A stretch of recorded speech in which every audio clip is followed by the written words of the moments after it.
Alabama back out in Cali, pulling in some big-time recruits. We're going to talk about that connection between Tuscaloosa and the Golden State and how that has shaped this year's recruiting class. A lot of success, but a couple decommitments. We're going to get into why that is expected, something that probably will continue to happen.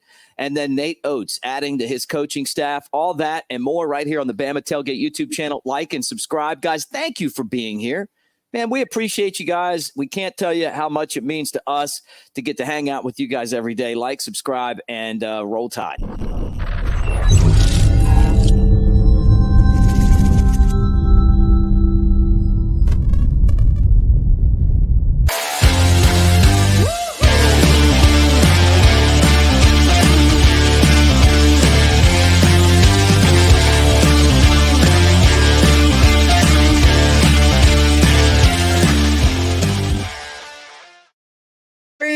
Big Sexy Elmo, brought to you by Pearl River Resort. We will be there tomorrow, ladies and gentlemen. Brett Elmore and I'm Mick Gillespie at Brett Elmore Show at Broadcaster Mick. You guys know him from WJLX. All right, let's talk about this right now. This connection to California, Brett. I mean, when it comes to Alabama recruiting, they have netted 6 big-time players from out there, and they just keep on dropping. And you know, to get your first 5-star from out there, some of the best secondary help in the country, a great wide receiver.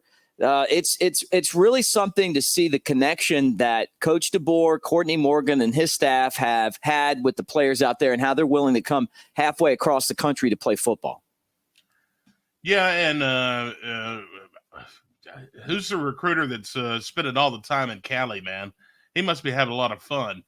But these are some relationships that our previous staff probably had. And then, of course, DeBoer coming from Washington, of course, that's kind of the area that he was, scoping out at all times.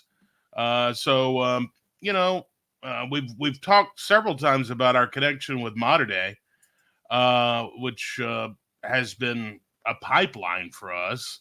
Don't know why. The reason why may be because they're one of the best high schools in the nation, and their players want to play for the best team in the country, so they decide to come to Alabama.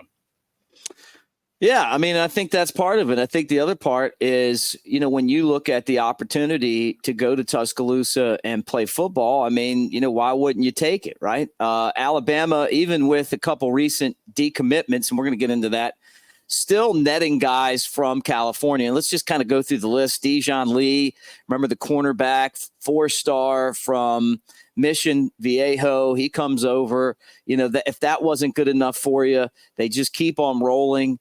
You talk about Chuck McDonald. Remember that commitment. There's one of your Mater Dei players. He's a 4-star cornerback from, obviously out in California again, Santa Ana.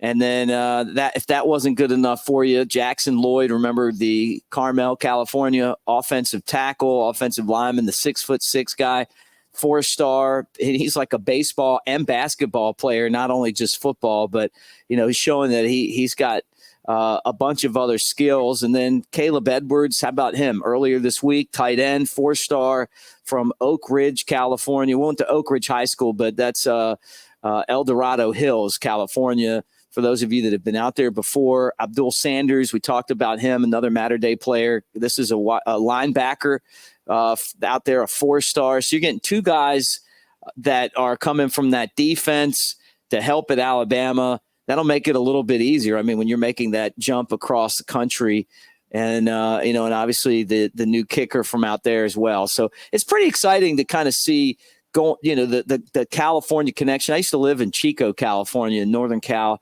Used to be a great state out there. It was a lot of fun when I was there. And they got a lot of great players as well. What's your favorite California song? I'm going back to Cali. I'm going back to Cali. Led Zeppelin's got a song, Going to California. Yeah, that's a good one. Red Hot Chili Peppers, Californication. Yeah, California Girls, the Beach Boys. Yeah, and California Love. California Love. Yeah, that one's still popular. Rap song. Yeah, that's right. Yeah, there you go. Well, you got some commitments, but then you get some decommitments. Had a couple of guys drop out, according to reports. And this is what you wonder if this is something that's going to happen more than not. And I guess the reason I say that is that this staff is recruiting at a very high level. And, you wonder if some of the guys that are there now feel the heat of some of the guys that are coming in, it's like, hey, you're talking about Miles Johnson, a 3-star linebacker that decommitted. He's from Bruton, Alabama. That was yesterday. I don't want to see anybody decommit. Don't get me wrong. I was surprised that Zamir Smith, who's a 4-star from Maryland, decommitted. But you had 2 decommitments and a lot of commitments last week. And I just kind of felt like, don't read into this too much, because you don't know if it's because, hey, there's a spot, maybe there's not that much of a spot anymore, or that these guys want to go somewhere else. I just don't know exactly why these guys would decommit, but I don't necessarily think it's because they don't want to play at Alabama. I think when the level of competition has gone up like it has, you almost feel like if you're them, well, you know what, maybe there's other spots, and, they don't want to go without the competition. Yeah, the kid from Bruton, he'd been committed since October of 2023. So he's been committed for nearly a year. But I was reading some things that Alabama really hasn't communicated with him since A-Day, which is odd. Read into it what you will. I don't know. 6'1", 220-pound linebacker. But we lose 2 in one day with Zamir Smith. He had been committed since March, but he has 21 other offers, so I was a little bit, I'm with you. I was a little surprised about his decommitment. But who knows? Signing day is still a ways away, and you never know what these guys are going to do. But it's been a concern for a lot of people. You jump in the comments section and we look at the comments, and a lot of people are saying, yeah, all these commitments are really good, but keeping them, keeping them until that name's on the dotted line. That's another thing. That's a big deal. So we'll keep an eye on that. And that's something that they know. I mean, Kane Womack said that to Jake Coker. Yeah. Basically told him, you know what, it's one thing to get the commitment, but you got to get them to sign as well. And Saban was great at that. You hope that this crew is able to continue and bring them home. But right now, even with the 2 guys that left, I don't think that it necessarily means that they don't want to play at Alabama. I think that it could mean that Alabama's got limited spots, and they're doing a lot better in the recruiting world than maybe they thought they were, and they found some players that are a little bit better a fit. All right, talking about a fit, Nate Oates adding to his coaching staff. Remember, he lost his entire coaching staff last year? Oh, yeah, and got to the Final Four. So it didn't seem to hurt too bad. Adding, though, a coach, and he's going to the NBA and bringing in a big-time coach to come help out. Yeah, the word is he's hiring a Detroit Pistons assistant, Brian Adams. Adams joined the Pistons midway through last season after nearly a decade under Doc Rivers with the Sixers and the Clippers. So now we have 3 guys on staff with NBA experience. Of course, we lost Coach Claunch, who went to UTSA as the head coach. We lost him, so that makes three more assistants with NBA experience, which is really stout. Good job adding to the coaching staff there. Yeah, and I think this is another big get for Nate Oates. I think that coaches around the country are going, hey, why wouldn't I want to come work? If I want to do college, why not do it at Alabama, where the program is on the up and up, and Nate Oates is kind of leading the way when it comes to getting there. So, we'll keep an eye on basketball. I'm excited about this season. I don't remember being more excited about a basketball season. No, absolutely. Yeah, we'll keep an eye on that. And something we didn't have in our notes, but I wanted to hit on because you're a big baseball guy. Congratulations to Coach Gaspard. He has retired. Love Coach Gaspard. You know that. I worked with Coach. I remember him as an assistant under Jim Wells when I was a student at Alabama and got to know him. I was the broadcaster on the TV games his last season. I was sad that he left. Wish he would have stuck around. I think that the program would have been in a much better spot with him. But baseball really never got the commitment that it needed from the athletic department. And look, even with the new stadium, things haven't gotten back to where they were with Jim Wells and really Mitch. I mean, Mitch had Alabama a game away from the College World Series, but he's a great guy. He's a great family man.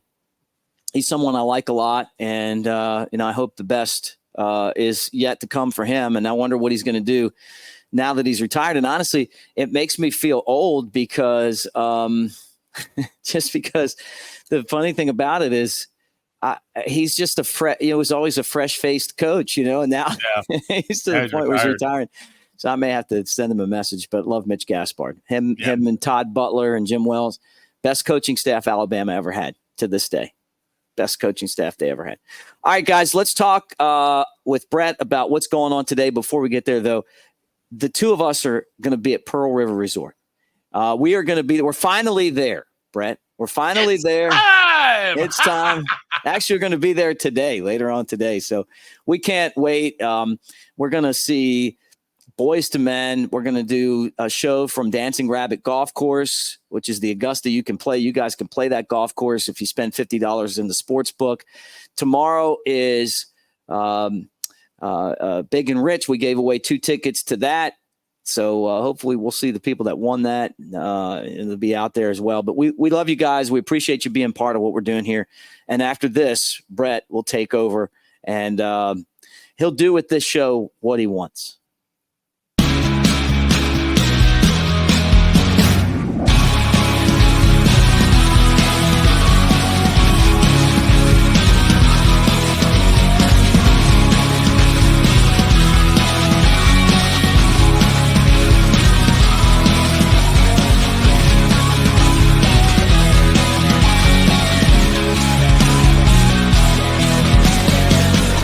To Pearl River Resort. They call him Big Sexy, coming at you from the Walker County. Jasper is his hometown. He's known for giving free rundowns. Oh, Big Sexy, throwing out those Alabama thoughts, sneaking out your mom's window without getting caught. Nick gives you the XPs, but Big Elmo is here to please. Big Sexy Elmo on the Bama Tailgate Show.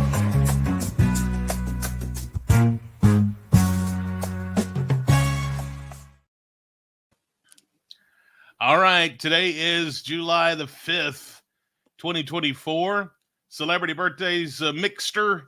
We got Edie Falco. She was in The Sopranos, 61. Yeah, love Sopranos. Which character was she? I don't know. She was in The Sopranos, though. Edie Falco? Yeah, she was she the wife? Yes, she was the wife. Yeah, I looked her up. Yeah, she was great. That's one of the greatest shows ever. We can debate whether it was that show, The Wire, or Breaking Bad, but those are the 3 all-time great shows. And if you haven't seen those guys, I'm jealous because you get to go watch those one day. Yeah. they're all 3 awesome. Yeah, they are. What was the other one? Game of Thrones would have been there if they wouldn't have effed up the ending so bad. Never watched it. The ending ruins it. Mark Cohn is 65 today. Happy birthday. You know who he is? No. Yeah, you do. Walking in Memphis. Oh, yeah, I do know him. Yeah, and I was telling someone the other day that there are a bunch of songs that reference Elvis. If you pay attention to it, that's one. And Bruce Hornsby's got a song that mentions Elvis, and then Paul Simon does. There's a bunch of them. I mean, Elvis. Have you ever heard Dire Straits calling Elvis? No, but I mean, like everybody loved Elvis. I mean, to the point where he inspired a lot of the musicians that came, kind of after him. Yeah, Elvis was definitely an influence on a lot of people. That's for sure. Your cohort on the other show, Sounds just like Elvis. Oh yeah, Jake Coker, and then our buddy David Lee. We try to throw a shout out to the best tribute artist ever. Yeah, our friend David Lee, whose daughter got married. So congratulations to the Lee family, and now he can get back to touring the country. The guy's been doing. It's still amazing to me that like 30 years he's been touring. Golly, that's crazy. Doing the Elvis tribute stuff, and he's amazing at it. I took a walk today before the show, and I ran into a guy that was just like performing, and I was like an Elvis, guy, and I was like, man, this guy, you wouldn't even know how much different it is, like what David does compared to somebody just like doing this, Yeah. Huey Lewis is 74 today. Yeah, anything that references Back to the Future. Remember, they did the song for Back to the Future. I love Huey Lewis. He's great. Judge Joe Brown, 77 today. I could see Judge Joe Brown getting on you for something, There's a guy from Walker County on his show. Yeah. I'd love to see Roll Tide Willie get on the wrong side of Judge Brown. Our Judge Judy. Yeah, our Judge Judy. Yeah. I don't watch any of those judges shows, but Megan, how do you pronounce her last name? Rapino, the soccer player. The soccer player, yeah, not a fan. 39 today. Not a fan. I mean, look, I don't talk a lot of politics, but I think that if you're going to protest your country, you don't do it in front of the national stage. Take it out here. And I was embarrassed by her, to be honest with you. I just was, and you try to pull for your country in any event that they play, but when you see people take their personal politics out and on the world stage, it's just embarrassing to all of us. No, we don't have a perfect country. I don't think that's an issue. I mean, we can all agree on that. And whatever her reasoning was or wasn't, when she missed that kick that lost the World Cup, there were a lot of people that were happy. I wasn't one of them, but I didn't like that display. And I don't know. I think we live, coming off the 4th of July in the best country in the world, and we can make it better, and we could always treat each other better. We can always do better, but wasn't a real proud moment when she was out there taking the knee in front of everybody. All right, Mick.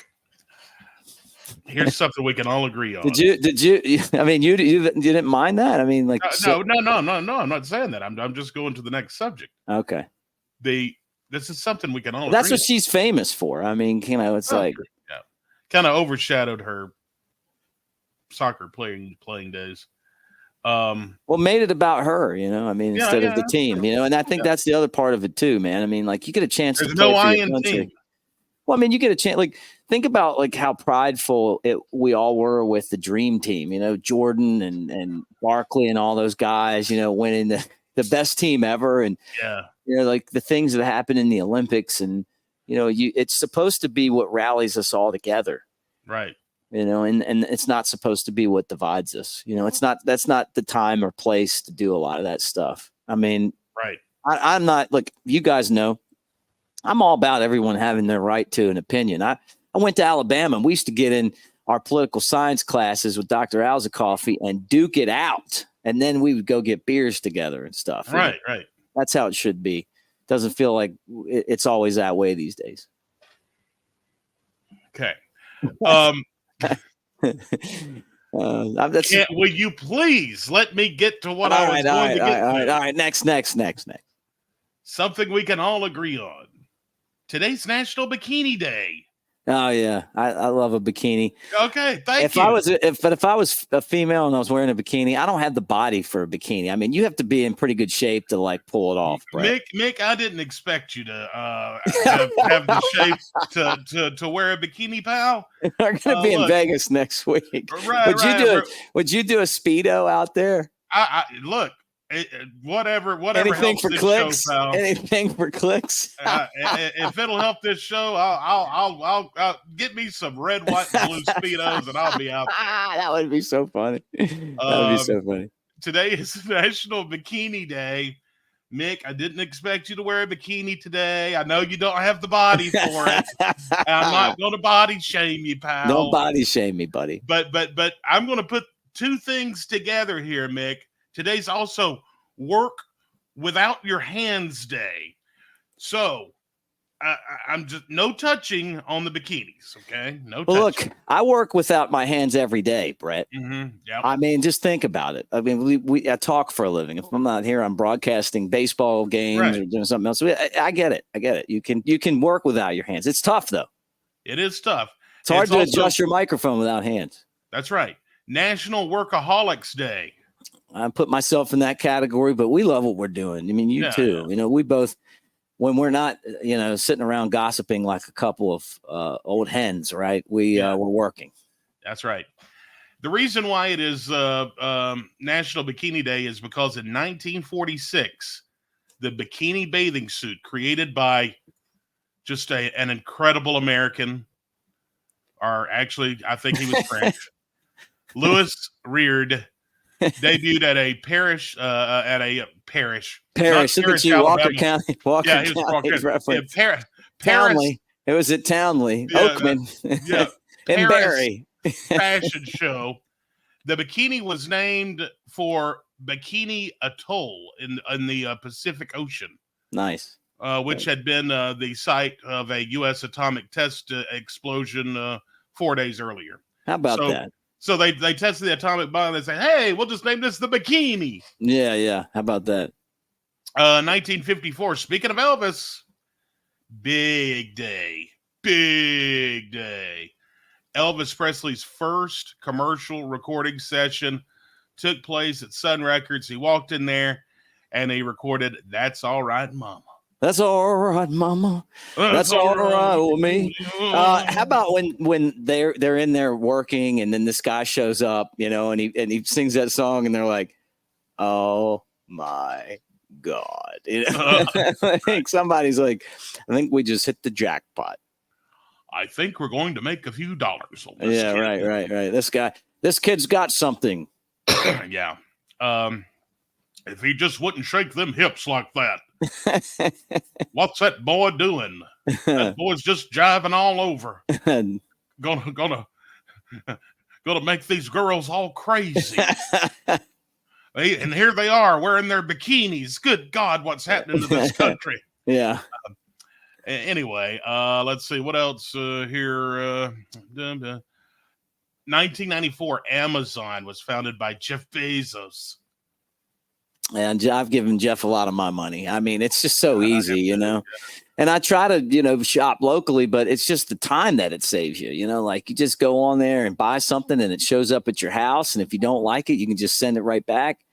Plus, it's, you can shop the prices on there too. The guy was a genius for coming up with it. I think COVID really helped it take off because you were kind of stuck and that was the only place you could buy anything.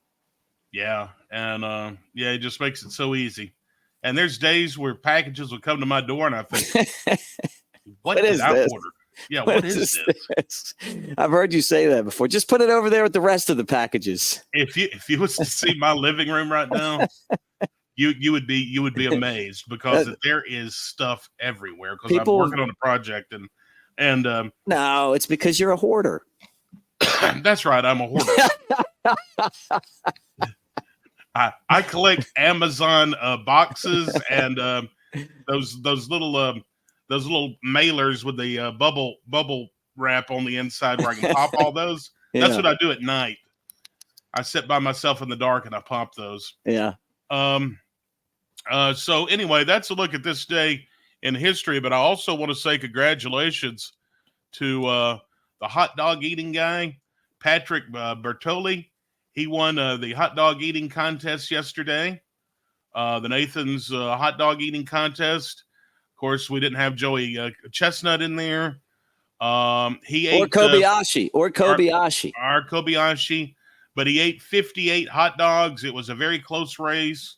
I think a guy hit 56 and another one hit 52. And if Joey would have been there, he'd have eaten 65, easily. And then don't forget the old pink belt, the women's side, Mickey Sudo. She's great now. She's the big thing now. Yeah. She set the women's record yesterday. She ate 51 of those bad boys. She's getting to the point where she could beat the men. Now that Yeah. they got rid of the two best eaters in the world, Chestnut and Kobayashi, they've dwindled the field down where there's an upset could be brewing. Um, And I'd love to see her do it. I'd love to see her beat those guys. how would you like to be the boyfriend or maybe the husband of Mickey Sudo after she eats 51 hot dogs? Hey, baby, how you feeling? Oh, I feel great. Yeah. 3 hours later, not too good. No. Yeah, Do you think there's some gas involved in that? probably so. Probably so. But you won $10,000. Yeah. So there you go. That's not even that much, though. No, it's not. I mean, Can't they ante up a little bit? Like, come on, man. Like, if this is your Super Bowl of eating, Yeah. 10 grand. I mean, I'm not 10 scoffing at 10 grand, but no wonder Joey and Kobayashi went somewhere else. It's because you guys aren't paying enough. Yeah, $10,000 stomach ache. Grief. I like a good hot dog, but I'm not eating 51 of those things for 10 grand. What do you think is the thing that you could, if your best food in competitive eating? Ooh, this hot dog eating thing is pretty smart. What I need to do is I need to come up with the do a miniature version of that here in Walker County, and I could do the Vienna sausages. How many of those could you eat? Yeah, you think? I don't know. That's a good question. Do you like Vienna sausage? I like them in the mini pigs in a blanket. That's not what I'm talking about. I'm not talking cocktail sausages. Okay, well, I don't know then. Oh if they're Kaneka, I'd be down for that. All right. Here's the deal, Mick. We're going to be at Pearl River later today. I'm going to bring a can of Vienna sausages. Let's do it. And we're gonna eat those tomorrow on the show since we'll be together. and I want to see you eat a Vienna sausage. Let's do it. All right. It's game. Challenge accepted, pal. All right, get in the comment section. I'm sure some of you are gonna get on to me for my opinion. But you know what? Boy. That's what the show's about. Boy, your ass is grass now, pal. I've got you big time. Do you think Rapinoe has a big fan base? Probably. I mean, I don't know. I mean, I don't know. I really don't care. Let's get out of here. Yeah, you're so uncomfortable. I'm just saying, happy birthday, Megan. I hope it's a good one. I'm not uncomfortable. What am I uncomfortable about? You're the one that hasn't eaten Vienna sausages. You communist. I can't remember if I have or not. Hey, you guys have a great day and roll tide.